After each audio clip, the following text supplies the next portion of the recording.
राजकीय फायद्याकरता उपयोग करून शक्य नाहीये, तर ज्या ज्या काही छोट्या छोट्या कृतींमधनं संविधानातली मूळ गाभा हा धोक्यात आणला जात होतो, त्याच्यावरती कायदेशीर आणि रस्त्यावरची उतरून लढाई करणं हे आता खूप गरजेचं आहे. आणि त्याची एक सुरुवात फुले आंबेडकरी विद्वत सभेनी संविधान जागर साहित्य संमेलन घेऊन सुरू केलं, याच्याबद्दल मी त्यांचं अभिनंदन करते.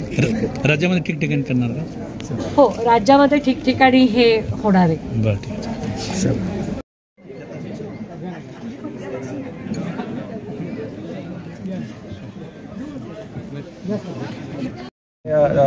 छत्रपती संभाजीनगरमध्ये हा आपण पहिला प्रयोग केलेला आहे आणि आपण पाहत आहात की मोठ्या प्रमाणामध्ये या साहित्य संमेलनाला प्रतिसाद दिलेला आहे नागरिकांनी.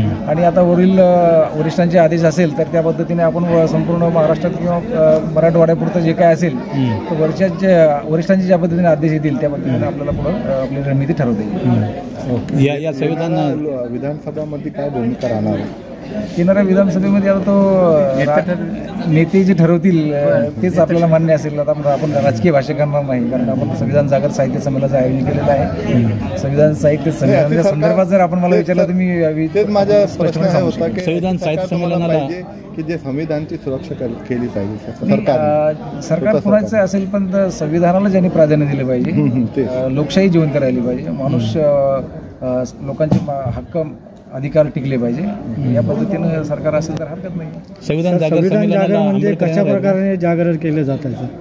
संविधानाच्या संदर्भामध्ये आता आपण पाहतच आहोत की संविधान तर आहे, फक्त संविधानाच्या पलीकडे लोकांना काहीच माहीत नाही की संविधानामध्ये आपले मूलभूत हक्क अधिकार संविधानामध्ये दडलेले आहेत. परंतु संविधानाबद्दल लोक अनभिज्ञ असल्यामुळे, संविधानाबद्दल त्यांना इत्यभूत माहिती नसल्यामुळे संविधानाचा जागर आपण करतोय. कारण की संविधानाच्या संदर्भामध्ये संविधानामध्ये आपल्यासाठी न्याय हक्क कशा पद्धतीनं संविधान आपल्याला दिलेले आहे, तर हीच माहिती लोकांना इत्यभूत नाही आहे. संविधानाचा आपलं सुरक्षा कवच कसं आहे आणि मग ते त्या संदर्भानं जनजागृतीचा हा प्रोग्राम. संविधान साहित्य संमेलनाला आंबेडकर येणार आहेत का?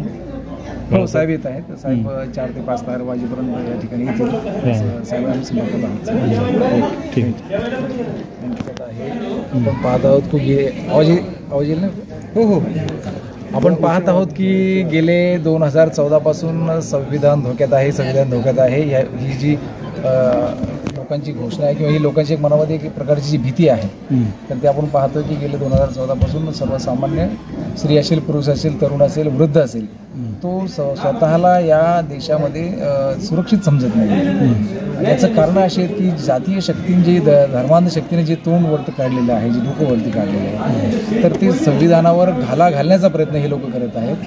आणि अशा पद्धतीने संविधान संपून टाकण्याची त्यांचा मनसुबा आहे, तो उधळून टाकण्यासाठी संविधान जागर साहित्य संमेलनाचं आम्ही आयोजन केलेलं आहे. तर आता हे संविधान जागर जी मोहीम आहे तर हे संपूर्ण राज्यावर राबवणार का?